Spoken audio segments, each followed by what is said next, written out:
Сегодня у нас в студии произойдет соревнование. С одной стороны турецкий чечевичный суп, с другой стороны европейский картофельный. Оба супы пюре. Вот какая проблема. Для европейского картофельного супа потребуется бекон, либо ветчина. А нет у меня дома ни бекона, ни ветчины, не бывает. У меня бывает только копченое курдючное сало, которым я заменяю бекон. Но это мои личные заморочки. А те, кто едят свинину, берите бекон, либо ветчину, все будет по фэншую. Но и у меня все будет тоже очень хорошо. Я нарезаю курдюк тоненькими ломтиками.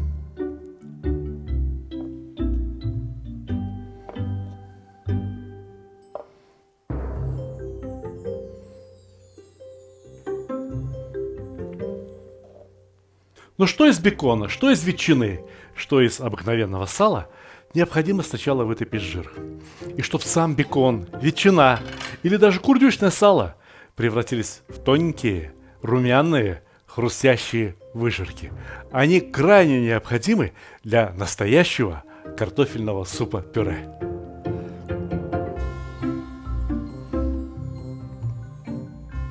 Включаем нагрев и ждем, когда вытопится сало. Но вы знаете, что сейчас произойдет с этими симпатичными ломтиками? Их начнет корежить.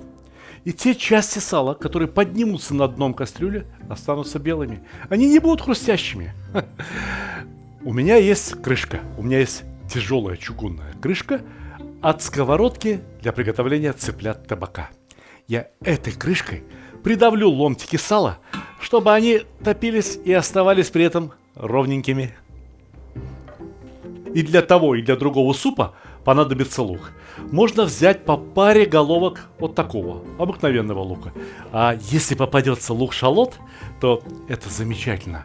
По 2-3 головки вот такого лука на каждую кастрюлю.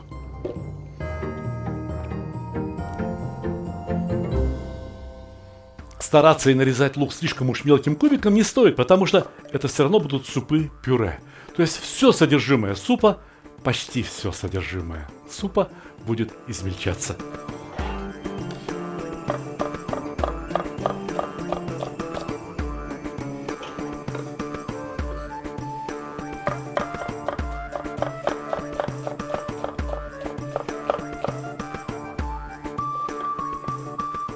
Есть еще один очень популярный картофельный суп-пюре, помимо того, что я готовлю сегодня, который называется вишисуаз. Французский суп. Но там используется лук-порей. И я спрашиваю, где лук-порей? И где мы с вами, простые ребята? Вот мне попался лук-шалот в магазине. Я и рад. Отлично получится.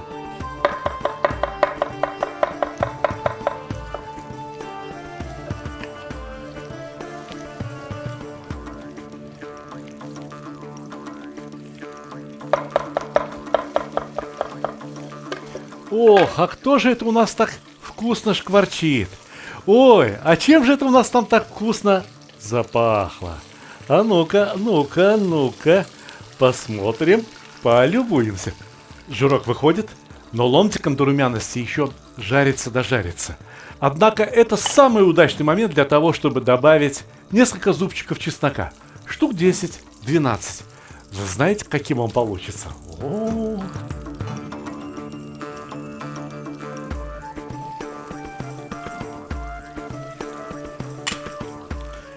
И снова накрываем крышкой. Пусть чеснок тоже придавится. Пусть придавится ко дну и как следует прожарится. Будете смеяться, но турецкому чечевичному супу курдюк, сало, ничего не надо. Берите хорошее растительное масло. Ну, грамм 60-70, 2-3 столовые ложки.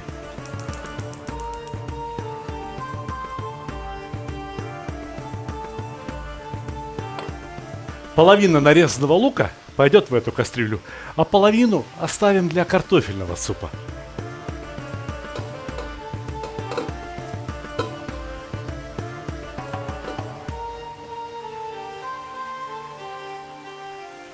Для турецкого чечевичного супа понадобится морковка. На стакан чечевицы по одной морковке. Можно взять тыкву. Тоже очень вкусно получается.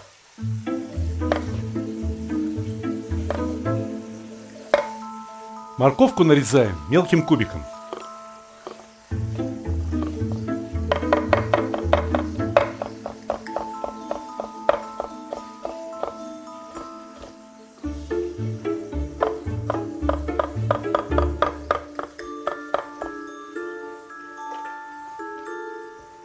Я сейчас подумал о терке. Я блогер со стажем и знаю, что спрашивают люди. Люди стремятся облегчить себе жизнь.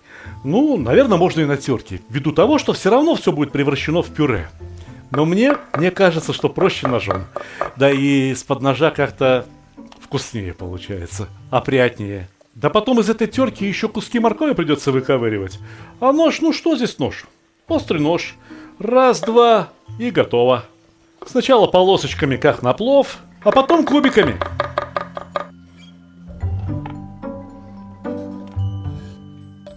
Посмотрим, как оно там шкварчит. Ага. Ох. Отличненько. Отличненько. Превосходненько. Во-первых, вынимаем чеснок.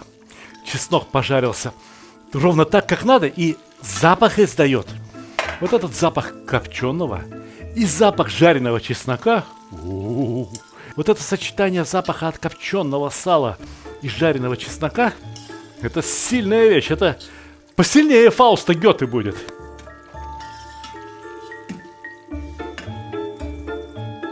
Выжирки. Все. Великолепный, потрясающий, очень чистый жир готов. В него можно опускать что хочешь. Я хочу опустить грибы. Белые грибы. Заморозили их летом. А вот сейчас-то они нам и пригодятся.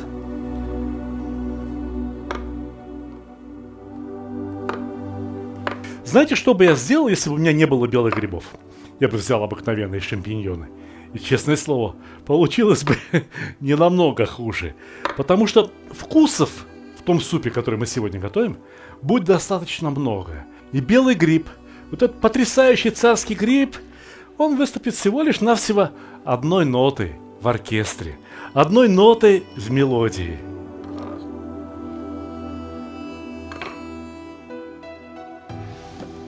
Но жарить эти грибы слишком сильно я не буду. Обжарю чуть-чуть. А чего их жарить? Я знаю европейских поваров, которые используют вовсе сырые белые грибы. Да и сам я использую сырые шампиньоны в салатах. И все прекрасно.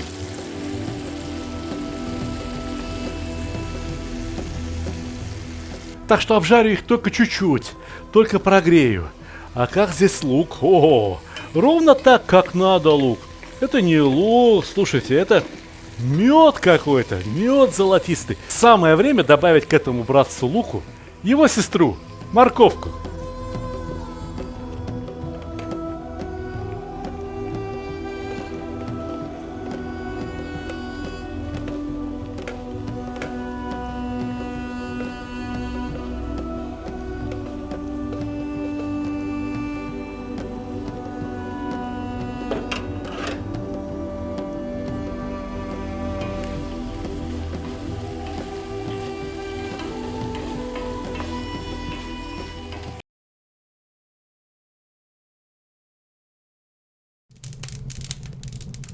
Да не, ну какая же это реклама? Это рассказ о том, как мы любим готовить и умеем снимать хорошую еду.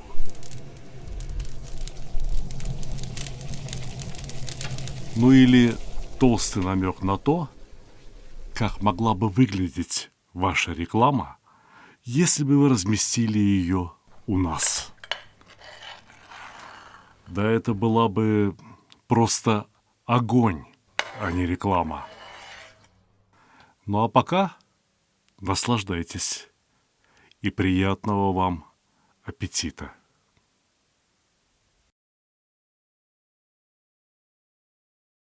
Чечевичный суп, мерджимек чорбасы, как говорят в Турции, очень популярное блюдо. Его готовят миллионы людей, поэтому существует 1000 вариаций этого блюда. И почему бы мне, Сталику Хантишиеву, не создать 1001 вариацию? 1001 вариация мерджимек чорбасы с зирой, с молотой зирой. Моя любимая приправа. Почему я не имею права добавить в свой суп то, что я люблю?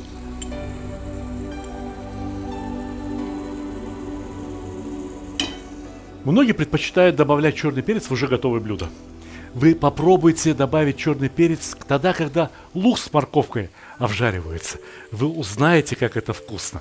Примерно чайная ложка. Пора на грибы посмотреть.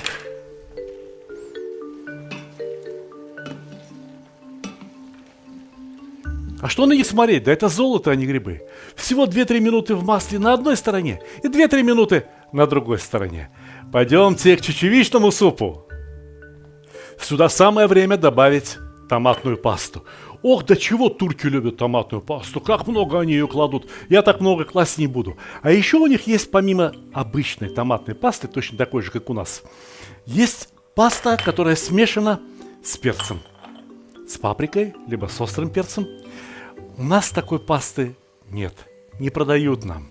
Поэтому я закладываю пол-ложечки томатной пасты и пол-ложки аджики. Ну, как вам сказать аджики? Это, скорее всего, так можно назвать узбекская заготовка для зимних блюд. Здесь есть и острый перчик, и чеснок, и зелень. Одним словом, то, что называют огонек. Надеюсь, что и у вас нечто подобное найдется. А не найдется, готовьте с одной томатной пастой. Все равно будет очень вкусно.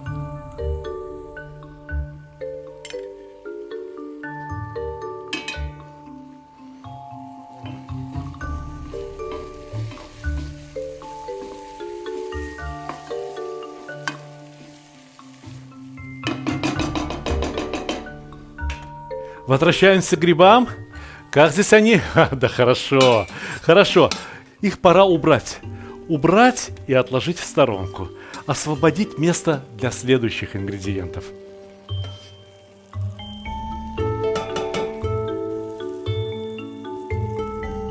Следующий ингредиент – это лук. Наконец-то дошло дело до лука. Только лук, как для турецкого супа, жарить не будем. Только, чтобы чуть-чуть прозрачным стал. Чуть-чуть, чтобы побелел, и все.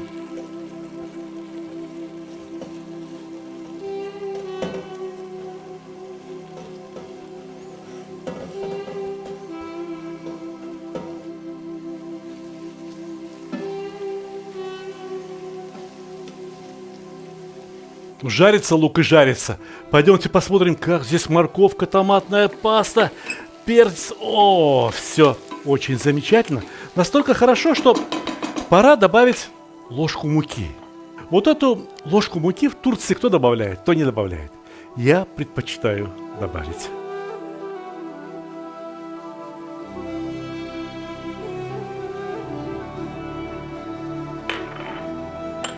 И перемешать. Перемешать муку с морковкой, с луком, с томатной пастой и дать немного прижариться. От муки должен пойти особый запах. Ну вот такой ореховый запах. Как только запах пойдет, все, добавляй следующий ингредиент. А следующий ингредиент – самый главный ингредиент сегодняшнего супа. Потому что это чечевица. Чечевица красная. Чечевица арабская. Националь. Давайте откроем и посмотрим, какова она, эта чечевица.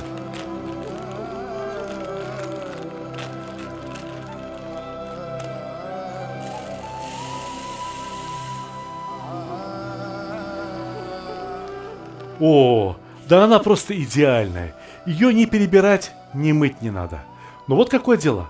По турецким рецептам чечевицу положено сначала промыть, потом замочить в воде, потом слить всю воду, немного просушить и только после этого добавлять в кастрюлю. Я видел, многие повара и кулинары-любители засыпают чечевицу тогда, когда уже нальют жидкость, либо воду, либо бульон. А я предпочитаю чечевицу сначала обжарить и только после этого добавлять воду.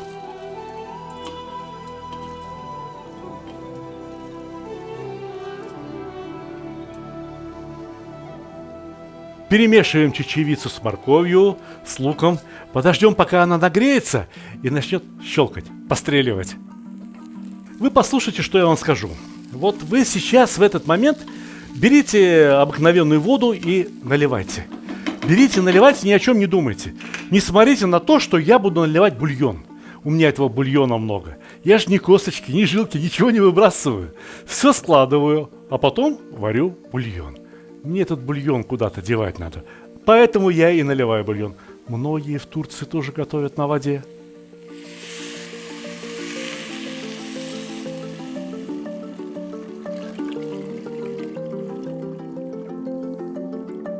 Я прошу обратить внимание. 2 стакана чечевицы – это 2 литра воды. Либо можно взять 2,5 литра бульона, если бульон у вас крепкий, хороший. А у меня был именно такой, очень крепкий, хороший говяжий бульон. Ну и все, прекрасно. Пусть варится, пусть закипит. Нам пора заниматься картофельным супом-пюре. Опа! Ох, как я вовремя! Лук ровно такой, как надо. Еще минуточку и все. Получилось бы не так, как готовят в Европе. А получилось бы, примерно так, как готовят, например, в Узбекистане. Сюда тоже необходимо добавить столовую ложечку муки.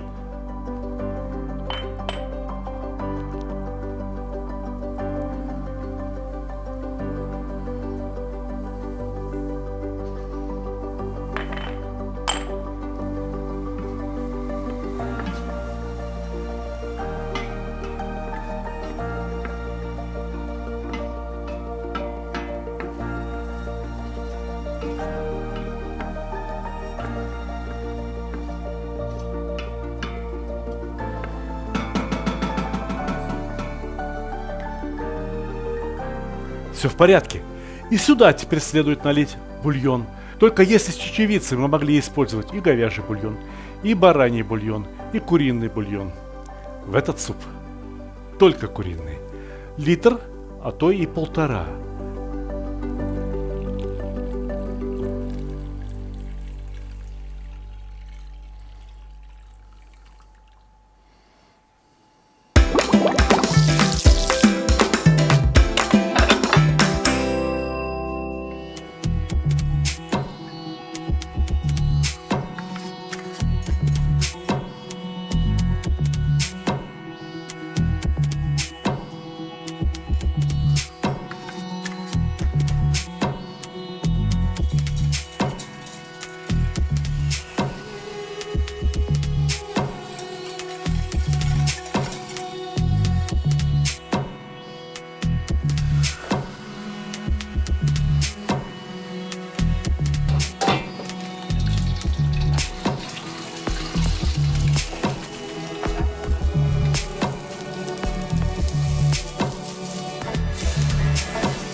Все, пусть варится. А что у нас здесь происходит? О, какая пена. Это будет суп-пюре. И я абсолютно точно знаю, что многие повара не стали бы заморачиваться, сказали бы, да, пена и пена. Сейчас мы все блендером пробьем, и все будет хорошо. Это не для меня. Мне такой подход, извините за тавтологию, не подходит. Я пену снимаю даже с супов-пюре. Если кто-то думает, что раз снял пену, то все, объявляй перекур, сиди отдыхай, нет. На хорошей кухне хорошему повару всегда найдется работа. Вот, например, у меня есть кусок замечательного сыра чеддер. Ароматного. И самое главное, что он очень легко тает в бульонах, плавится. Натрем его.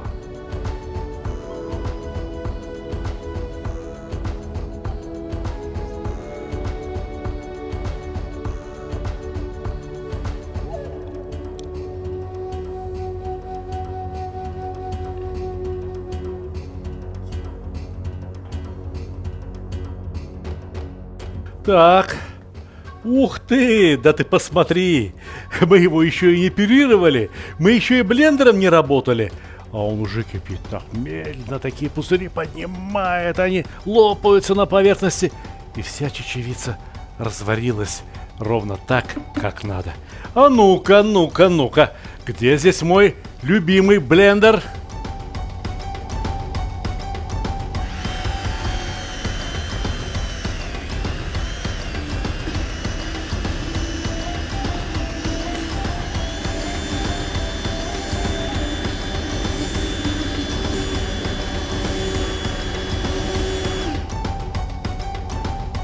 Этот суп можно назвать готовым.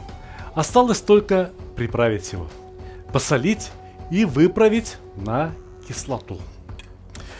Супы-пюре лучше всего солить по готовности.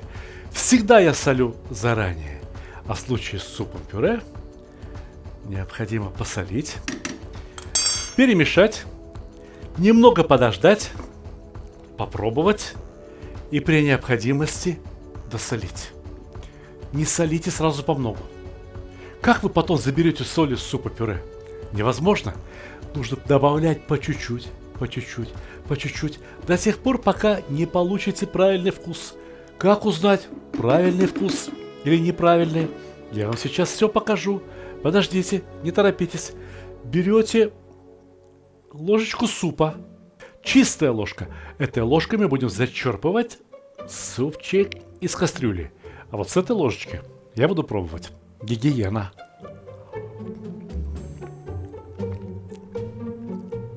Ой, как вкусно. Но соли требуется еще. Наверное, щепоть.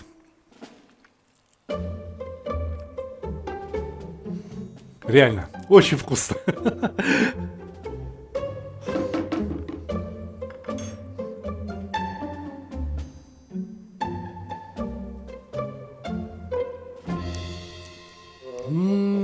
Как жаль. Как жаль. Как жаль, что я с этим супом не выступаю на конкурсе поваров. Мне бы сейчас сюда звезду, сюда вот такую звезду. Весь Мишлен был бы мой, и на меня бы сыпались лимоны. Но я люблю лимоны ташкентские. Они очень ароматные, они обладают приятным кисло-сладким вкусом. И сейчас самое время добавить немного лимонного сока прямо в суп.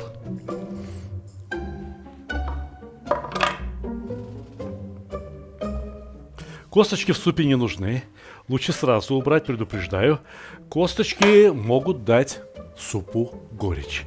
Вот этой дольки, я полагаю, будет вполне достаточно.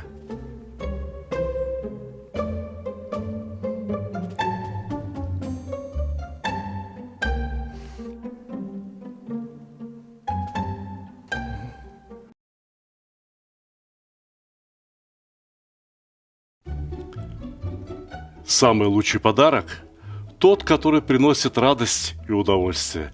Особенно если речь идет о мужских удовольствиях.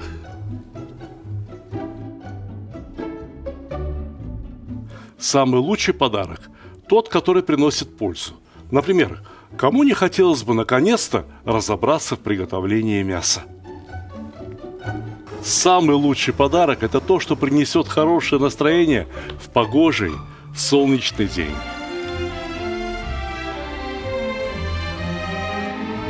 Самый лучший подарок – тот, что способен научить чему-то полезному и вкусному. Ведь казан на кухне, как рояль в оркестре. Самый лучший подарок – это расширение кругозора. А вы думали, что плов – это блюдо с единственным верным рецептом? А не пора ли покорить все вершины великого блюда? Самый лучший подарок – тот, что может сделать человека счастливым. Ничто не укрепляет семью так, как вкусное и доброе застолье. Отличный подарок – это книга с новыми рецептами из хорошо знакомых продуктов, к тому же приглашающая в очень вкусное путешествие в мир Востока. Самый лучший подарок, когда все самые любимые и популярные рецепты собраны в одном месте, где текст превращается в видео, а картинки оживают. Полюбуйтесь, какой красавчик. Самый лучший, самый ценный подарок – это дружба между братскими народами. Теперь вы совершенно точно можете сказать, что с татарами вы уже давно пуд соли съели. Моя самая новая и самая любимая книга рассказывает о земле и раскрывает всю душу татар. Эти книги теперь можно купить любым удобным для вас способом. С автографом в моем личном интернет-магазине, либо с быстрой доставкой через Озон, либо с большими скидками и кэшбэком в мегамаркете. Ссылки в описании к ролику, а также в верхнем комментарии. Перемешаем. Можно, конечно, попробовать, а можно и не пробовать, потому что я уверен, все хорошо. Мне осталось сделать 2 маленьких шажочка перед подачей этого супа, пока он пускай постоит вот здесь. И мы отправляемся к европейскому супу. О, лук лежит, сирота, сирота. Забыли про тебя, зеленый лук. Нарежем мелко-мелко.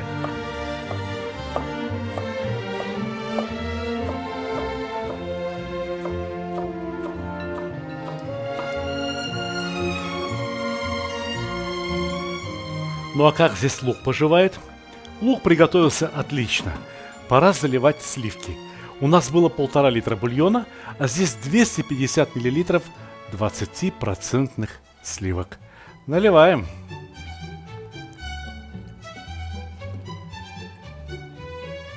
Наверное, есть желающие спросить у меня: Сталик, картофельный суп, где картошка? Но я же сказал вам, картофельный суп-пюре. Этот суп готовится из картофельного пюре, из вчерашнего, холодного, остывшего картофельного пюре. Вы не знаете, где взять холодное, остывшее картофельное пюре? Вы не видели, как мы его готовили в прошлый раз? Вот здесь ссылка на наш предыдущий сюжет, где мы готовили замечательное картофельное пюре, где мы готовили замечательную тушеную капусту. Посмотрите, и вы все будете знать. Ого! Норовит закипеть, а кипеть не должно. Самое время опускать пюре.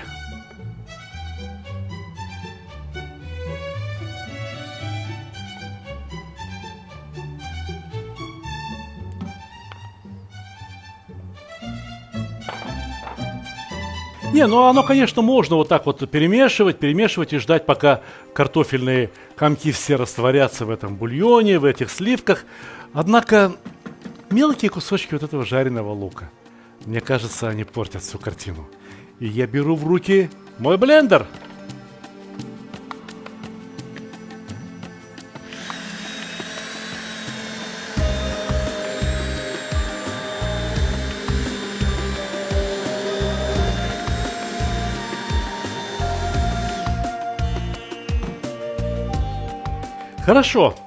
Хорошо, но жидковато. А жидковато, потому что мы еще сыр не добавили. Сыр чеддер придает необходимую густоту картофельному супу-пюре.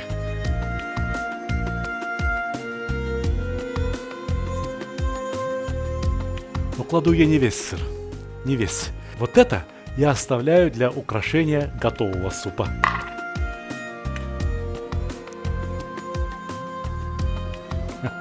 Раз и растаял. Прекрасно.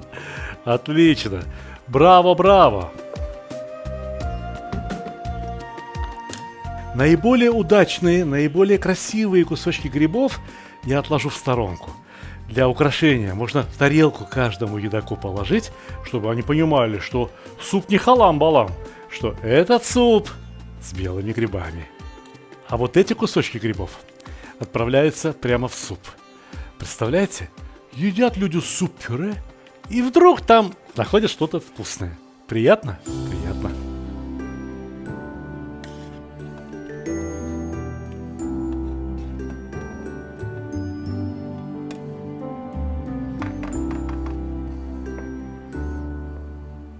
Суп, после того, как в него добавили и сливки, и картофельное пюре, доводятся до кипения, но его ни в коем случае не кипятят. И сейчас самое время добавить в суп часть зеленого лука.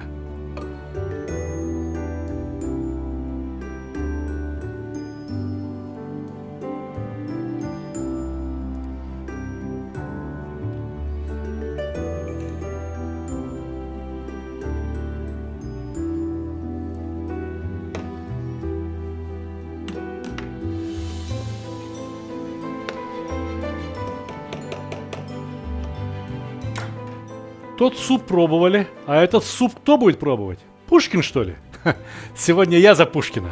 Я попробую.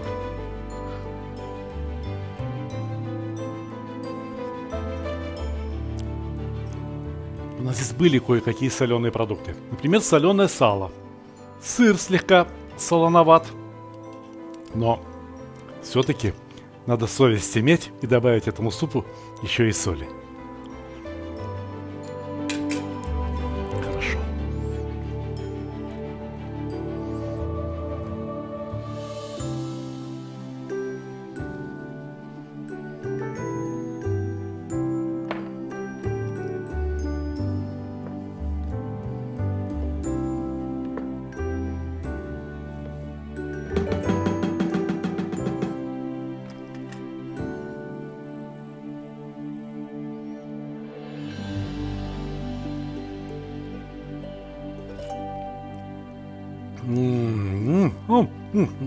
Айда Пушкин, айда Сталик, айда картофельный суп-пюре. Можно подавать. В турецкой кухне существует удивительный прием. Допустим, кто-то хочет добавить мяту в суп. Да так, чтобы вкус и аромат мяты выделился. Знаете, как они поступают? Они берут эту мяту, они ее растирают в порошок и всыпают ее в кипящее масло.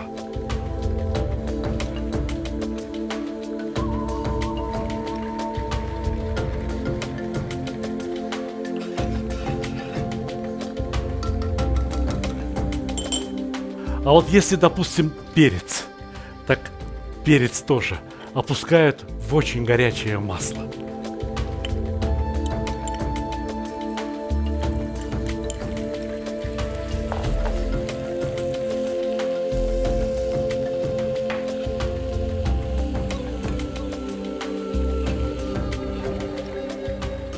Вот теперь все готово и можно подавать. Я только хочу чечевичный суп. Чуточку подогреть.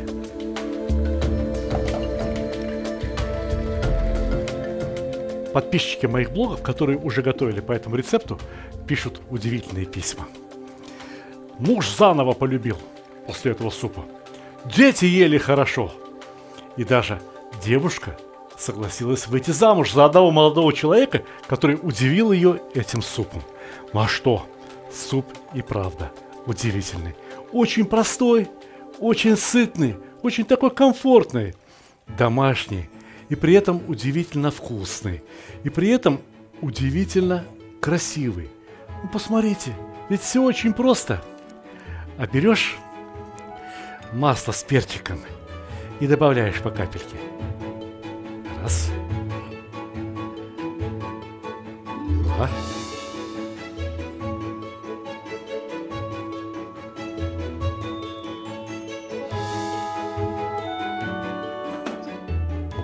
А теперь немного мяты.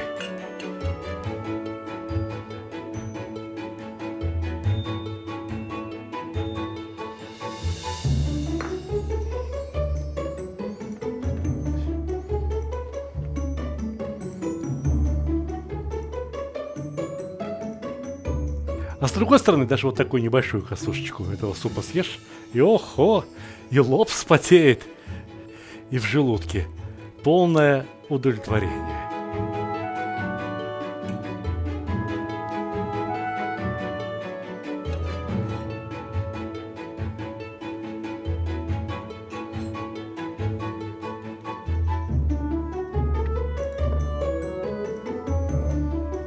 Но сегодня, в самом начале нашей программы, я говорил, что это не просто рецепты.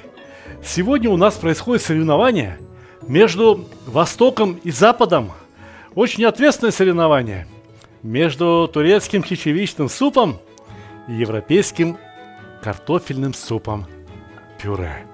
Картофельным супом-пюре с грибами.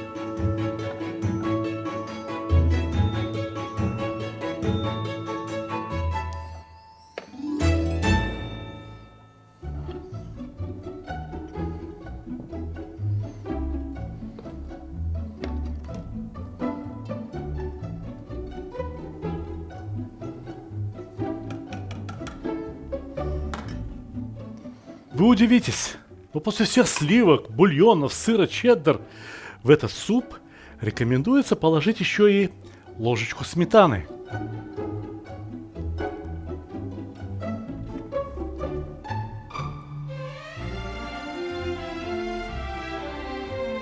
А вокруг той сметаны добавить всевозможные украшения. Например, зеленый лук.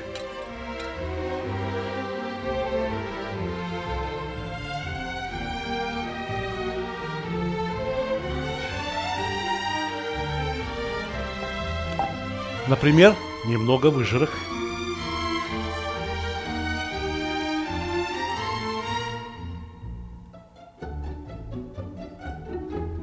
А еще по щепотке сыра чеддер.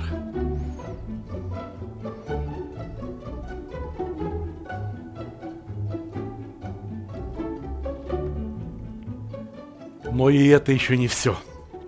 Сверху непременно должен лежать грибной ломтик, как бы указывая, из чего этот суп. А также сверху непременно стоило бы положить пару долек чеснока, так аппетитно пожаренного.